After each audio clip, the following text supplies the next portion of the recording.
Welcome to This Week in Missouri Politics. Seems a little early to most folks, but the insiders know the election season's well underway. The biggest, most hottest race in the state right now is the 5A Republican primary, and we're very pleased to be joined here by Senator Dixon, who is part of that. It's not a melee yet, but is it heading that way?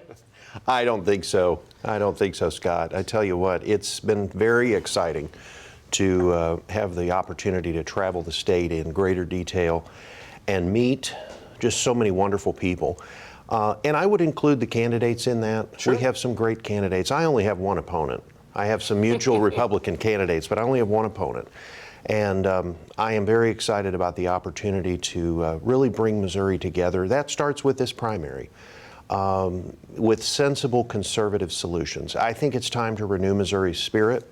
And that begins with the way that we campaign. And so I'm extremely excited to see what lies ahead for Missouri. So you're fresh off a Republican forum this past week. Senator Kehoe, your colleague, moderated a 6-question forum.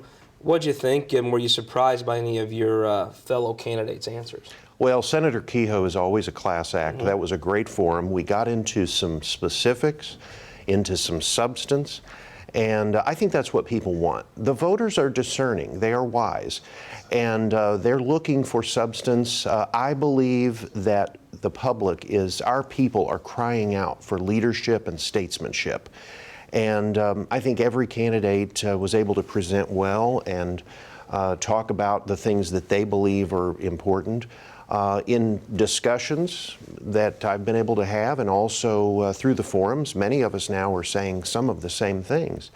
And my vision for Missouri is really, as I said, renewing Missouri's spirit. And I'm excited inside to see this opportunity for conservative values to really take center stage again, to have a sense of opportunity again to be able to really renew Missouri's spirit. And that, like I say, begins with how we work together, not just through this primary, but once the primary is over, looking forward to November. So let's start with some issues. There are some issues that every Republican hears on the trail at most events. Let's talk guns, taxes, and abortion. Where are you on the Second Amendment? Well, I'm A+ rated with the National Rifle Association right now. I am a life endowed member of that organization. I am not only a passionate supporter of the Second Amendment, which, by the way, is how we defend all the other amendments and rights in the Bill of Rights, but the entire Constitution. With my time in the legislature, I have had opportunity to work on a number of issues surrounding that. But there are other issues too, and you may want to get into those, but we've had opportunity to bring some of those through the legislature via the Senate Judiciary Committee, which I chair. Sure. So let's talk about pro-life. You've always been staunch pro-life. 100%. 100% pro-life. In fact, in past years, the legislature has, even though we have a pro-life legislature, it's been difficult to get more than one pro-life bill through the Senate. I believe, at least from the information I have, it looks like we set a record of the number of pro-life bills through the Senate Judiciary Committee a year or two ago. We had 4 or 5 bills that we pushed through there. That was the year we did the 72-hour waiting period, which came through my committee. So taxes. Yes. Under a Dixon administration, will Missourians pay less in taxes? Well, let me say what I did and what I think we need to do, and then that will begin to answer that question, because I think the entire tax code needs to be revamped.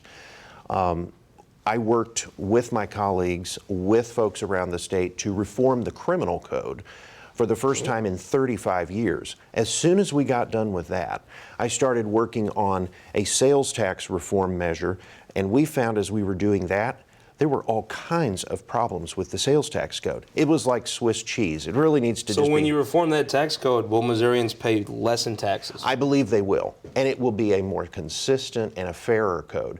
I started in immediately on reforming the tax code, the sales tax code. And we, this year, passed a taxpayer advocate measure, which also incorporates, for the first time since 1968, the Missouri Sales Tax Study Commission. We'll put citizens on that panel, come back to the legislature with recommendations just like we had with the criminal code.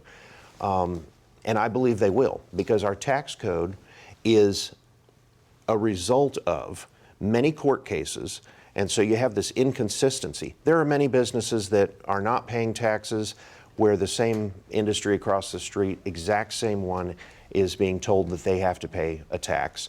And that's not right. That's not right. You've got a conservative voting record on the issues. You're from Republican primary vote-rich, Southwest Missouri. Yes. Walk us through your strategy to win this primary. Absolutely. Let me just add one more thing on the taxes. I was very pleased. I sit on the Ways and Means Committee, and I was very pleased to support the first income tax cut in Missouri in 90 years. This legislature has done some wonderful things, and so I'm very pleased to be part of that. How do we win the primary? I believe that, first of all, our message resonates with people all over Missouri. You know, I am from Southwest Missouri. I'm the grandson of Democrats, son of Republicans, and I'm a lover of liberty. I have said time and time again, anyone who is a friend of freedom is a friend of mine. You know, I am from Southwest Missouri. It's a wonderful place to live and to represent in the legislature. But in addition to that, 5 generations of my family came from the boot heel, and 4 of them worked the land over on Crowley's Ridge. On my mother's side, in Kansas City, that region, going back to my great-grandfather, we had, he had a business there that through the Depression was able to help Are those others. roots helping you in the campaign? Absolutely. Here, I was here in St. Louis for a few days, and I woke up the other day, looked out the window, and the sun was just beginning to rise. Wonderful picture, I'll share that with you. But it spoke to me. The sun is rising on Missouri. We have had a number of discoveries. This was the gateway to discovery to the West, but I believe there are yet uncharted voyages of discovery waiting. We have to renew Missouri's spirit, restore our prosperity, recultivate our markets here and around the world for our goods.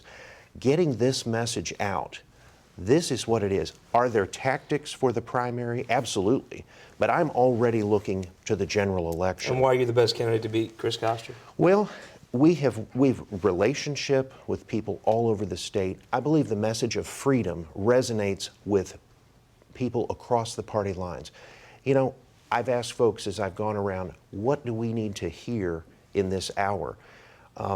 I love the ancient principles. One of the stories that's really resonates in our home is the story of Moses.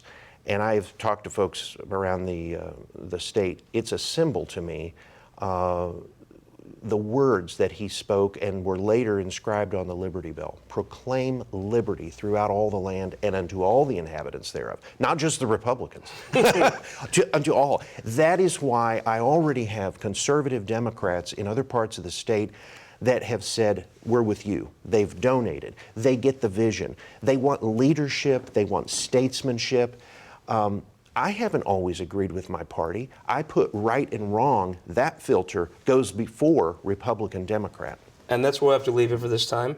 We hope you'll come back as the campaign unfolds, and we'd love for you to bring your wife for the next time. Sounds great. She'd love to be here. Senator, thank you for being on. Thank you. We'll be right back with our opinion maker panel, and we'll leave you with this week's leading Missouri economic indicators.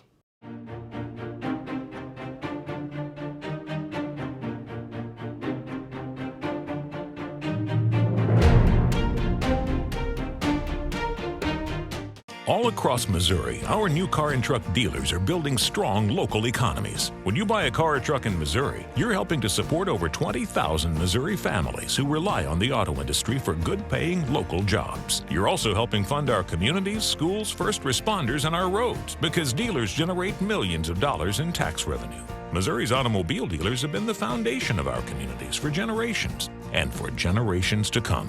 The Missouri Automobile Dealers Association, the heart of Missouri. For more than a century, the St. Louis Carpenters Union has shaped our communities. Through trusted alliances, we deliver skilled professional craftspeople while our business partners provide the kind of quality jobs that keep our economy humming. It's a blueprint that has worked since 1882. Turning Missouri into a right-to-work state stalls progress, wipes out jobs, and kills momentum. Right to work is wrong for everyone. Let's keep Missouri moving forward. Visit carpdc.org to learn more.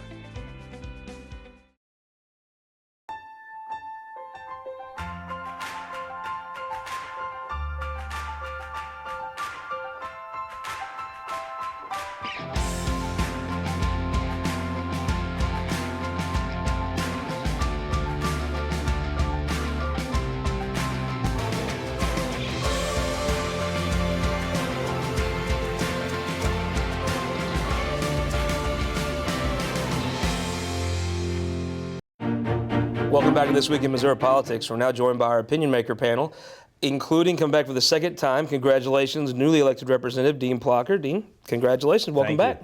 Great to be here. I appreciate you having me. Back on the panel, and we will have hashtags at the end, right? Yeah, absolutely. Every week. Former speaker, now king of all media, Tim Jones.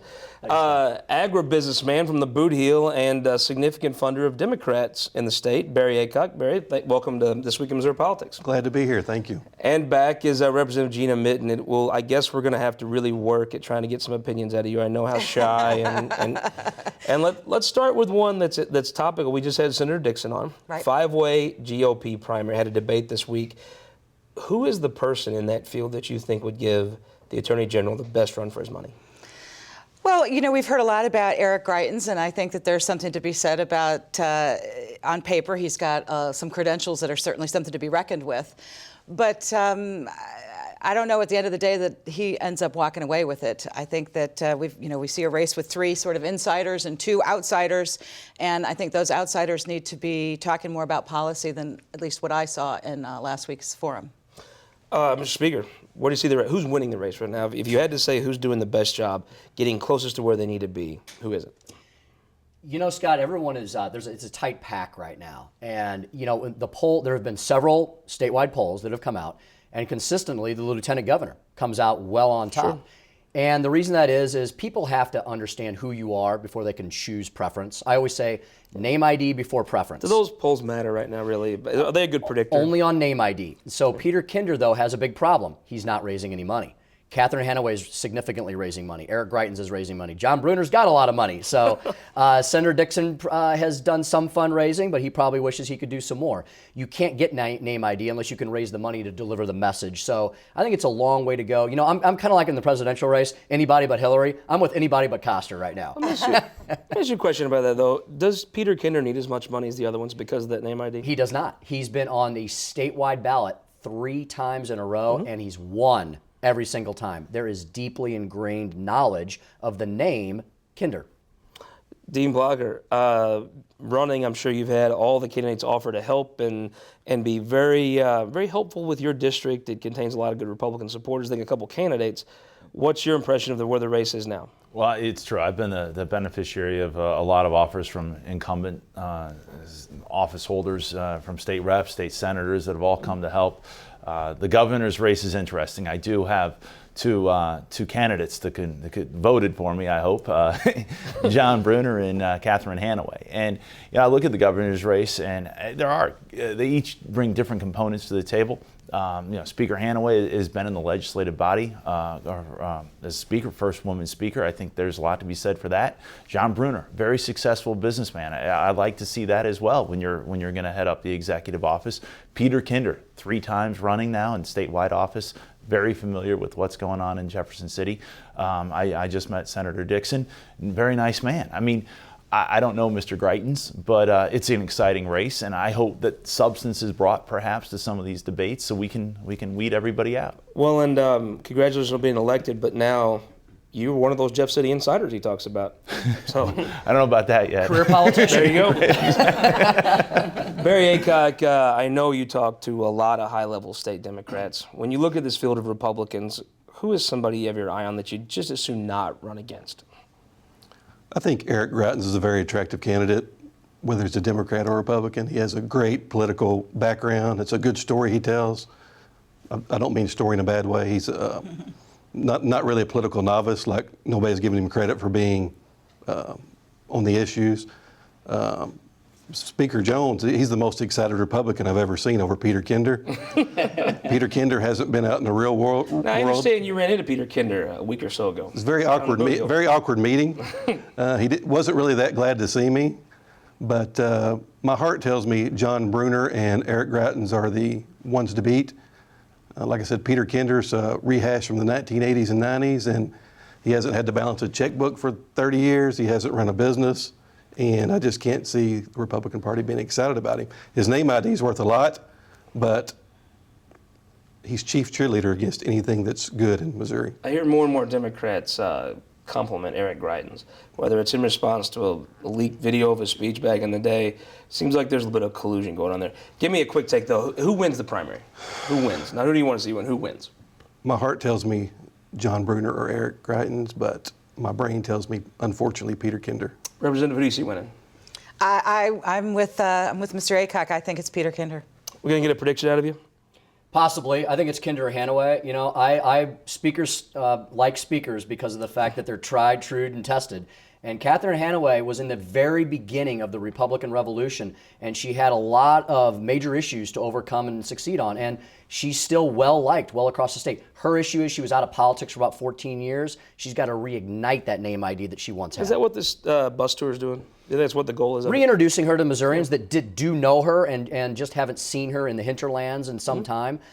She was never forgotten here in St. Louis. She remained very, very involved in the St. Louis scene, and you know, she's got a great resume. I think Bruner and Greitens have a little bit of a grudge match going on. They have a similar background. You know, they're former Marine, former Navy SEAL. You know, and so I think those two are gonna be training their guns, no pun intended, on each other quite heavily.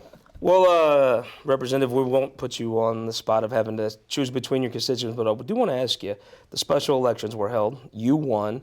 Representative McManus was replaced by a Democrat, but in the seat that Representative Torpey had, it was a Democrat was elected. What were you hearing on the doors, and as a caucus that you're a part of now, were you surprised that you lost a seat?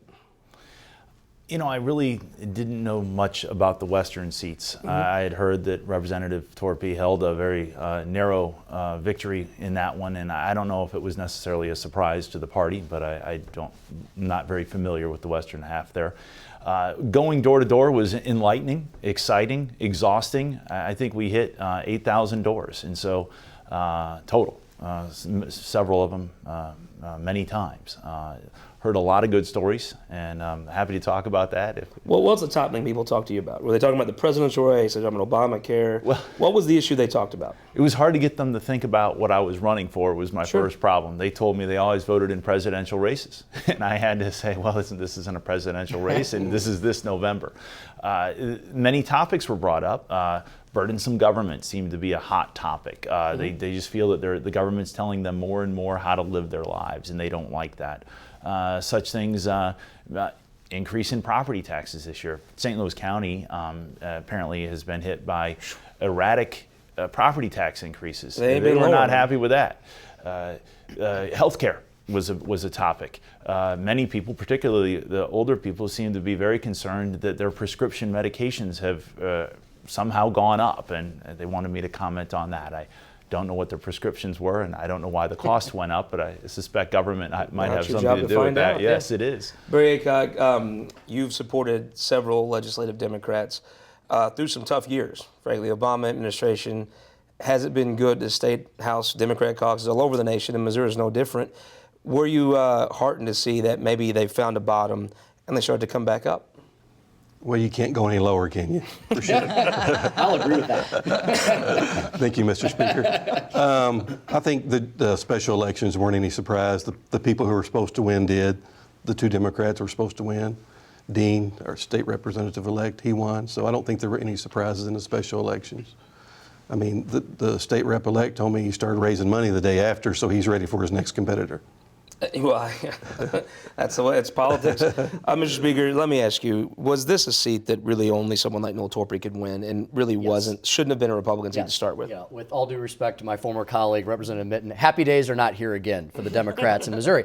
And you know what? since President Obama took office, nationally, over 900 Democrats have lost their seats to Republicans. Here in the state of Missouri, Jay Nixon has been the best thing for the Republican Party. Between Maria Chappelle-Nadal and Jamila Nasheed, liberal progressive Democrats criticizing him every day for a year following Ferguson, to the fact that under Jay Nixon's reign, Democrats have lost over 25 seats in the State House. So, you know, the old Truman Democrats, perhaps like Mr. Aycock here, their party has largely left them. The party in Missouri has become a far-left party in the urban core. They don't speak to the majority of Missourians. Well, I mean, one thing to blame Jay Nixon, but the Democrats have lost seats all over the country. In many states, Jay Nixon is not the governor of. Is it an Obama thing or is it a Nixon thing? He didn't stop the bleeding. Let's remember, Scott, he was heavily criticized for having millions of dollars in his campaign coffers and never helping out the team. Whereas HRCC, Senate Majority Fund, our folks who were in office, you know, Peter Kinder did do some significant fundraising for his colleagues.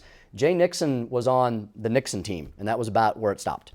I can't disagree more, Scott. I talk to Republicans all the time. I'm friends with many of them. I don't ignore them. I have dialogues with Senator Labla all the time, Senator Romines, Representative Holly Rader. These guys don't want Peter Kinder showing up raising money. They're running away from him. It's easy to criticize the guy that's sitting at the big desk. Governor Nixon made some tough choices at Ferguson. Some people like it, some people don't, but nobody else got killed at Ferguson. I think he done his job. He kept the people safe.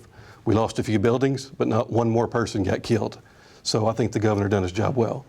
I disagree with. You think that's how history writes it? Yes, I do. I would say ask anybody here in St. Louis County, Barry. I'll take you on a tour today, and you're going to find Democrats, Independents, and Republicans that are absolutely incensed at Governor Nixon's failed leadership. Well, for our see, entire Mr. state. Speaker, you're talking to politicians. I'm talking to real people. No, I'm talking to business owners. Go up and visit Mr. Zisser Tire up on West Florissant Road. He's still got the sign up that says Jay Nixon should be impeached. I mean, a real businessman, real citizen. Jay Nixon didn't burn his building down. Yes, he did. In a sense, he did, because he left that National Guard in the hangar at the airport and allowed those people's businesses to go up in flames. But they're still alive. They're still alive today because livelihoods have been The destroyed governor's because not of Jay an Nixon. arsonist, but do you think it's an interesting thing where there's some folks really angry at the governor for not doing more and just shutting down the protests that turned into riots, Sure. and there's some folks angry at him for not, making it easier to protest and encouraging them?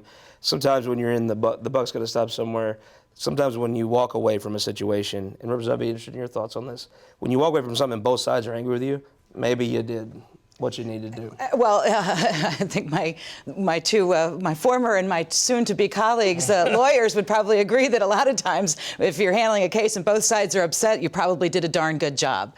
So, having said that, I mean, look, Jay Nixon's not going to be on the ballot in 2016. We're in a brand new day, and to talk about, 2014 was rough on our party. There's no question about that. But we did raise a whole lot of money, and unfortunately, it just didn't pan out. We didn't get the turnout that we needed. Well, while I think it's a fair point the speaker makes when he says happy days probably aren't here again, is it heartening that at least it wasn't a bad day? This is a good day. Oh, and there's absolutely. Something to pivot forward Of course, from? it's heartening when you pick up a seat, and I would agree with our former speaker that that Noel Torpy was a unique candidate for a unique seat at a unique time. So of course I'm thrilled about Representative-elect Rowland and also Representative-elect McGee from the 36th, Kevin McManus's old seat. But if you'd have lost that one, it would not have been happy days on any level. It would not have been, absolutely. It would not have been. It would not have been a good day. But again, 2016 is a new year.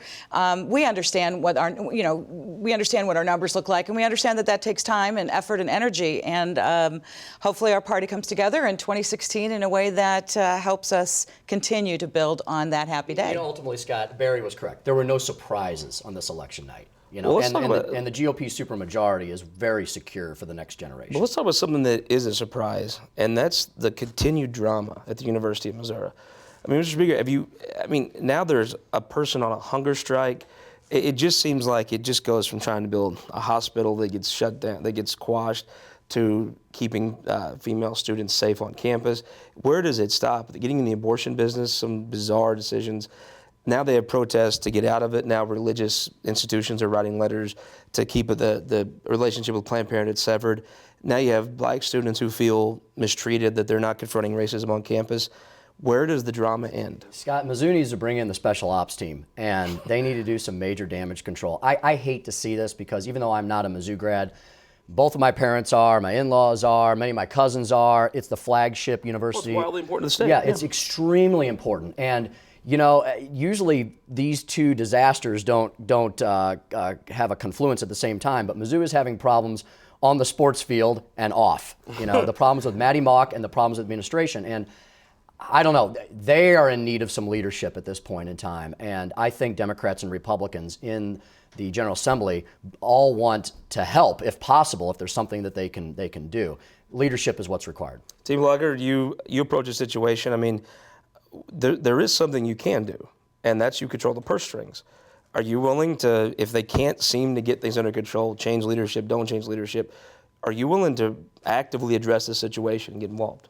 Well, as a legislator-elect, I certainly would look at funding on how maybe deceitful funding has been used outside what it was intended for, perhaps. I mean, I would be willing to listen and investigate. I'm not ready to hang anyone yet. I think Speaker Jones spoke, though, to something that is paramount, and that this last debate hit on too, and then that is leadership. I think St. Louis County, going door to door, is looking for leadership. The concern over the crime in North County, honestly, the failure of leadership over the last year at the highest level of our state offices in addressing that has been a great concern, and I think that has now spilled over perhaps to Missouri, the University of Missouri. Mary Aycock, you know management. Something's not right here, right? This problem just seems like something all the time. I hate to agree with Speaker Jones, but he's right. It's time for leadership. It's time to get the politics out of it. I think there's been a lot of politics injected into it on both sides, and it's time for leadership. It's time for someone to step up to the plate and solve some problems. Representative, how do you defend the university? If they come with a budget cut, how do you defend it? I don't defend the university. My concern about a budget cut, though, is that what it ultimately harms is students or raises or leads to a tuition increase or fee increases. That's my overarching concern about the funding, is that when you start to pull that plug, who is it going to hurt the most? And if it hurts our students the most, I have a problem with that. Maybe there are other ways to go about skinning that cat. But quick take: does Tim Wolf stay for the next calendar year? Oh my gosh! Everybody's talking about leadership. It starts with a leader. I'm going to say yeah. Is he there a year from now? I don't think so. Representative, is they talked about leadership. Is the leader there a year from now? I think there needs to be accountability. I need to hear some clear answers, and I'll defer for listening, waiting for those answers as I hope to. I wouldn't be encouraged by that. Mr. Speaker, is he there a year from now? He's in battle. There may be one of those voluntary mutual resignations coming up. Well, what I want to voluntarily see is the hashtags you brought for the week. Those are my favorite parts when you come on. All right. Hashtags fair and balanced. I think that's what the Fox Business debate will be, that the CNBC debate was not. I got to give some props to Representative-elect here, the Dean machine. And you know what? It was a sad day in Cardinal Nation. The Rams are doing a little better this year, but we don't know if they're going to be here next year. So I say, let's go Blues. Let's go Blues, and we'll leave it with that here on This Week in Missouri Politics.